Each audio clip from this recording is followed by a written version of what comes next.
Christians sometimes wonder, why should we learn about Islam? There are lots of reasons that people in general, but especially Christians, should be learning about Islam. Let's consider 5 of them. First, numbers. Islam is the second largest religion in history after Christianity. There are about 1.6 billion Muslims in the world. That's over 1/5 of the world's population. There are currently more than 1,200 mosques in the United States and more than 6,000 in Europe. And according to many sources, Islam is the fastest growing religion in the world. So Islam is big, and it's getting bigger. When that many people believe something, it's a good idea to learn what they believe. Second, Christians can't communicate the gospel clearly to Muslims without understanding what Muslims believe, because the Quran distorts the meaning of Christian claims. For instance, Christians claim that Jesus is the Son of God. But when we say Jesus is the Son of God, Muslims think we're claiming that God had sex with a woman and produced Jesus as an offspring. They believe this because the Quran says, how can Allah have a son when he has no wife? Surah 6, verse 101. Now, when Christians call Jesus the Son of God, we're not talking about God having sex and producing an offspring. No Christian has ever meant that. But that's what Muslims think we mean, because the Quran says that's what it means to call someone the Son of God. There's a similar problem when it comes to the doctrine of the Trinity. According to the Quran, Surah 5, verse 116, Christians believe in a Trinity made up of God, Jesus, and Mary. Here again, no Christian has ever believed this, but there are Muslims who think we believe in a Trinity made up of God, Jesus, and Mary because of how the Quran distorts Christian doctrines. So if we don't know what Muslims believe, we won't understand how they're misinterpreting what we say when we preach the gospel. Third, Muslims are trained to challenge the core doctrines of Christianity. Jesus taught his followers lots of things, but when they preached the gospel in the book of Acts, they preached that Jesus is the divine Son of God who died on the cross for sins and rose from the dead. Deity, death, and resurrection. These are the 3 core teachings of the Christian gospel. Islam denies all 3 of them, and so Muslims are taught to challenge Christians on these issues.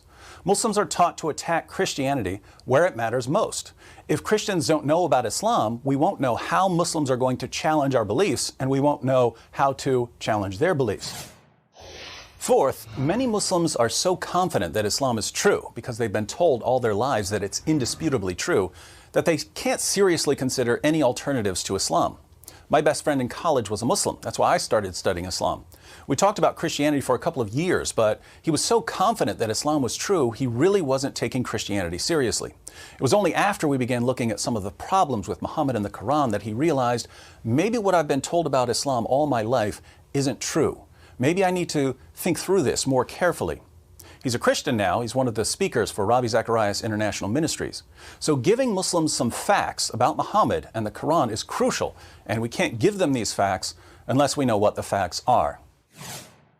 Fifth, Islam thrives in an atmosphere of ignorance. I've met lots of converts to Islam over the years, but I've never met a single person who converted to Islam after carefully studying Islam. When I meet a convert to Islam and I ask, why did you convert to Islam? It's almost always because the person was given some false information.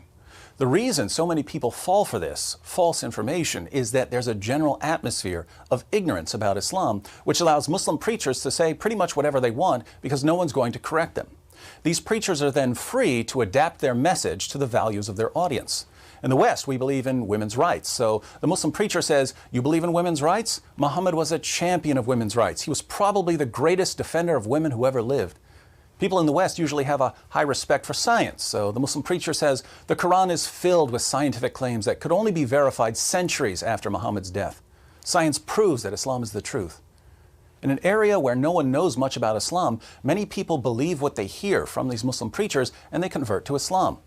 The only way this is going to stop is if we get to a point where we know enough about Islam to refute false claims. When a Muslim preacher says Muhammad was a champion of women's rights, hands need to go up to question him about Quran verses that refute him. So Islam is already a massive religion and it's growing rapidly. Muslims often don't understand the gospel because they're misinterpreting our claims based on the Quran's distortion of our claims.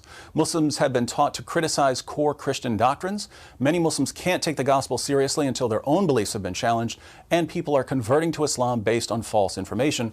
All of these are reasons for Christians to learn about Islam.